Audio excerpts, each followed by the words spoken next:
Hello guys, ngayon ang ituturo ko naman sa'yo tipid ulam is itlog na may kamatis. Ano mong gawin is siyempre hiwa ka mo ng mga sangkap, sibuyas, yan. Tapos sunod mo yung bawang, and then siyempre may luya pa yan. Yun yung mga sangkap na ilagay natin. Pansin mo, tatlo lang siya. Siyempre una mong gagawin, hawain mo muna yung mga sangkap mo. Yan, tayo natin matapos yung paghiwa niya ng mga sangkap. Medyo pinabilisan ko ng konti kasi para hindi mahaba yung video natin. Anyway guys, yung itlog natin is 3 lang, and yung kamatis is 4. Yan, sunod na hiwain mo is yung kamatis, hiwain mo into tubes. Pero nasa iyo na yung anong gusto mong hiwa.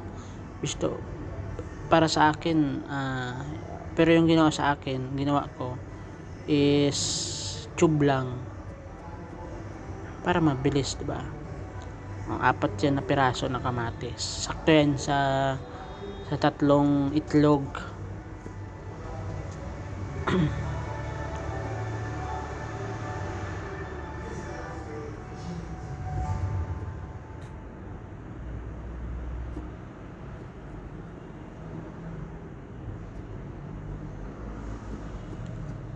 Yan, malapit ako matapos.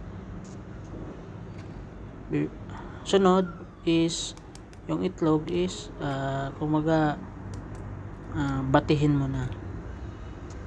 Yan, itlog na yung sunod kasi kailangan i-ready mo muna yung mga kwan, and then lagyan na ng konting asin. Nasa iyo yun kung gaano kadami. Ako kasi nilagyan ko na ng konting asin para mamaya seasoning na lang ilagay natin. Yan, tapos na. Yan na yung natin, yan na yung iluluto natin, simple. And then sunod is magpainit ka ng kawali. And siyempre pag mainit na siya is lagyan mo ng mantika. Sa'yo na yun kung gaano kadami, pero sa akin konti lang nilagay ko para hindi gaano mamantika. Then lagay mo na yung bawang. Yan, siyempre hintayin mo siya mag golden brown bago mo ilagay yung susunod na sangkap. Sunod yung sibuyas. Yan guys, yung tanong pala ako, alin dyan yung inuuna nyo paggigisa, yung sibuyas ba or yung bawang? Sa akin kasi bawang ang inuuna ko kasi medyo matagal maluto. Sunod sibuyas, tapos luya. Yan, sunod. Tapos yan, after nun guys, yung tatlo na yun, sunod mo na yung kamatis. Yung kamatis naman medyo lutuin mong konti, pero nasa iyo na yun, depende yun sa pagluluto mo. Kung gusto mong medyo half cook lang, nasa iyo yun. Pero sa akin medyo niluto akong konti. Tapos nilagay ko na yung itlog. Yung 3 itlog yan. Yan. Dapat haluin mo lagi para di matutong yung ilalim. Tapos lagay mo na yung seasoning. Ito, hindi to sponsor. Kulina yung gamit ko, hindi Magic Sarap. Yung Maggi, hindi. Kuha niyang Kulina from Dali.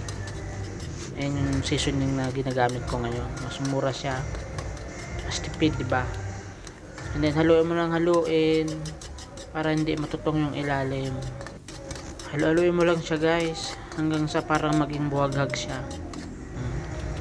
Ngayon, pag buwagag na siya, saka mo siya. Ibig sabihin, luto na yun. Yun lang guys. Yan yung resulta ng pagluluto natin ng simple tipid ulam. Yan. Sa mga nanonood dyan, please like and share and comment and follow. Yun lang, and salamat sa panonood.